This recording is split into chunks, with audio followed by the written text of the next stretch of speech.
What's up guys and welcome. You are watching Fazi Fitness. So let's start this video with the full scorecards of this year's Prague Pro. One of the biggest bodybuilding shows of the year that is now in the history books. And I have got to say, the judges left a lot of question marks. But I'm gonna go as far as saying this. They fumbled big time in quite a lot of areas. This is probably one of the most bizarre scorecards that I have seen in quite some time. Now before we talk about Chris versus Martin, let's talk about Andrea Presti. He is a 3 times former Olympian, and the judges were just so ignorant that they did not even bother to put him in the top 10 at the prejudging. And before anyone says that Andrea Presti has much imbalance between his upper and lower half, then what happened in 24 hours? That they placed Presti in the 8th position. I mean, did he bring up his legs in 24 hours? And it is kinda funny that he has been winning all these shows and placing second behind some great bodybuilders, behind some great competitors like Hunter Labrada and Samson Dauda this year with that same weak lower body. But the judges made this huge mistake of overlooking him at the prejudging. The only explanation I can think of is that the judges realized that they have made a big mistake when they saw Presti at the finals, and they changed the prejudging scores as well. Now let's take a look at the second blunder that the judges made, and the scorecards make absolutely zero sense about this one.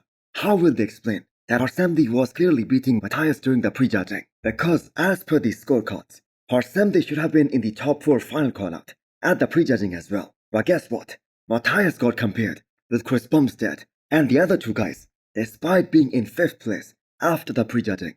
Now, Matthias did came in more tighter for the finals, and the score between him and Harsamdi, that was tight. And to everyone wondering, why was Matthias placed 4th? It is simple. If the scores are tight, then the guy with the highest scores at the finals, he's ranked higher. So just because we were all so focused on the top 2, we did not really talk about some of these other guys. Like for instance Harsamdi.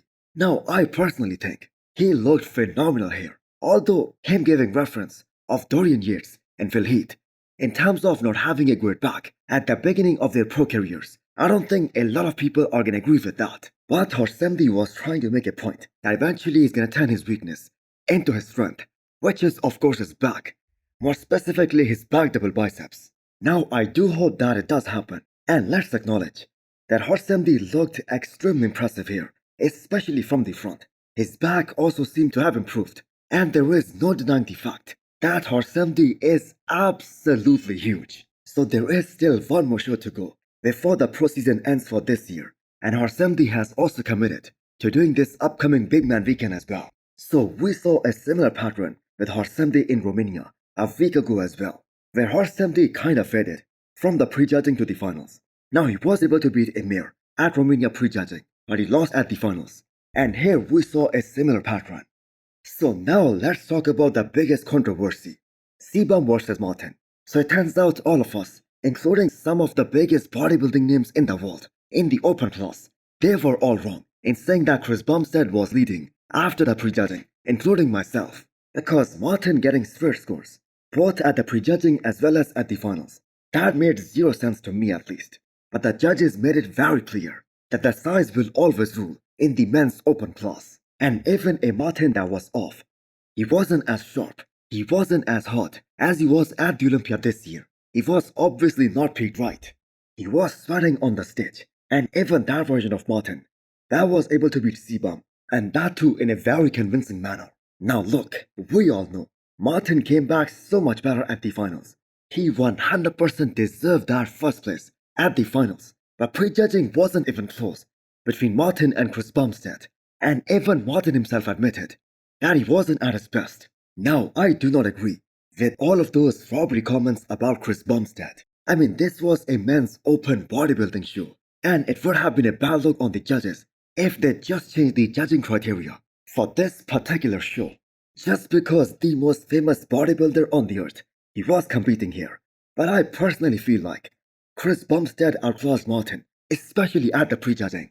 He had more separation, he had way more detail, and I think we can all agree that Martin was off. So if a guy of Cbum's caliber, who is so famous, who has over 26 million Instagram followers, he was unable to change the men's open bodybuilding judging criteria, trust me, no one ever will. At the end of the day, it is a muscle contest, and size rules in the end. So there were some polls organized by different bodybuilding pages. Now I'm not even a little bit surprised at the results of those polls. Now I'm gonna say, these people obviously voted as Cbum fans, and obviously they were a little biased. Now that being said, Martin Fitzwater puts himself in an elite category by becoming the fourth only man in the last 9 years to beat Chris Bumstead after he turned pro. Nevertheless, it is still a great ending to one of the greatest bodybuilding runs of all time. Chris confirms once again that this is gonna be the last time he steps on a bodybuilding stage, and I do not think that the fans should pressurize him to step back on the stage to come back again and maybe do the Open Olympia next year. He did Prague for the fans and for the love of the sport, and we are nothing but very thankful to Chris Bumstead for making this one of the most memorable events in the bodybuilding history. Regardless of what the scorecards say, the fans will always remember him as the undisputed 6 times Classic Physique Olympia champion who came into the men's open class, and he gave the 4th best bodybuilder in the world a very serious run for his money. So one of the all-time greats, Phil Heath, congratulated Chris Bumstead on this illustrious career, and Chris fully deserves that respect. But Hadi Chuban, he had a more sweet message for Chris Bumstead. I think Cbum gave the bodybuilding world so many great memories, and he retired as a true legend.